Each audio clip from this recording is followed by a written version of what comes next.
In today's world, life is formed around technology and backlit screens. As college students, young adults, and living through a pandemic that has us relatively stuck at home, it seems as though our exposures to screens is dramatically increased, and we wanted to study if this exposure to LED led to a change in sleep quality.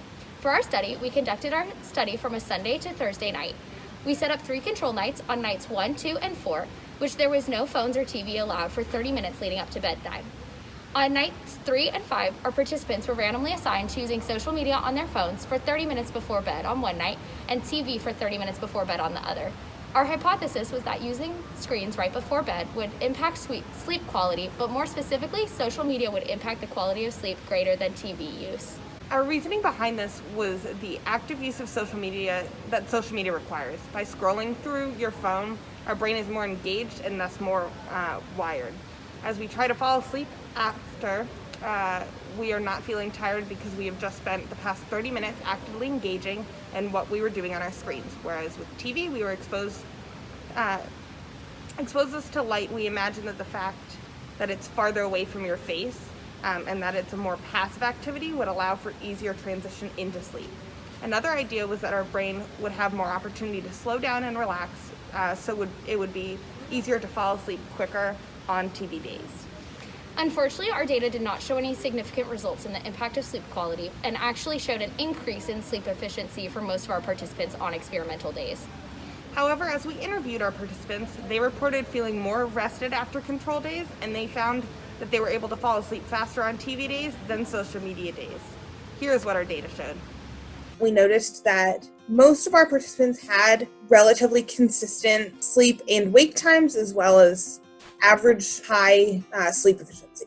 In terms of our television, we had some participants do television use 30 minutes or more before bedtime. With this, we didn't notice a lot in the data showing a decrease in sleep efficiency, but we did, in talking to our participants, notice that a lot of them on this night said that they fell asleep similar to, if not better, than on their control days. In opposition, however, the people who use social media didn't show a large contrast in their sleep efficiency, but they did report that they found themselves taking longer to fall asleep after being on their phone and social media, and that often this was attributed to getting distracted and continuing to use your phone. Participant 6 specifically said that they noticed after social media days, it took them a lot longer to fall asleep and they felt less relaxed. And they accounted it to what they assumed to be the screen being closer to their face versus in the television day that the TV was farther away from them. Participant 4 stated that on the day they watched television, when they got into bed, they just felt more relaxed, they felt like they were more tired, and they were just ready to fall asleep. And the same as participant 6, they had a harder time relaxing while being on their phone. Participant 4 accounted the difference as the engagement that social media requires, that it required too much attention versus the indirect attention that sitting on the couch and watching TV had. Let's take a look at what some of our participants had to say. On 3 of the days, you were just asked not to use your cell phone for 30 minutes before bed.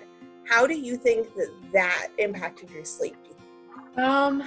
I think I probably had an easier time going to sleep on those days, but I don't know, sleep is my favorite activity, so it wasn't a huge difference. Like, it wasn't like super significant. If there was any difference, it was a small difference in the fact that like it was easier for me to just like lay down, go night.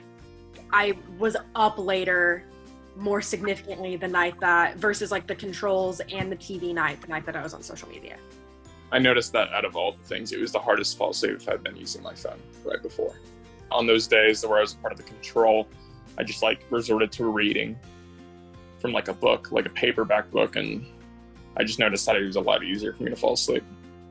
I averaged probably 30 to 45 minutes more sleep during the night, and just I feel like overall better sleep quality. Yeah, and that was just on the days that I wasn't using any form of like tech. I think it was a little bit easier for me to fall asleep after the TV days. I think the phone, and admittedly I was using my phone like, you know, of course, really close up to my face. So I think that may have had something to do with it.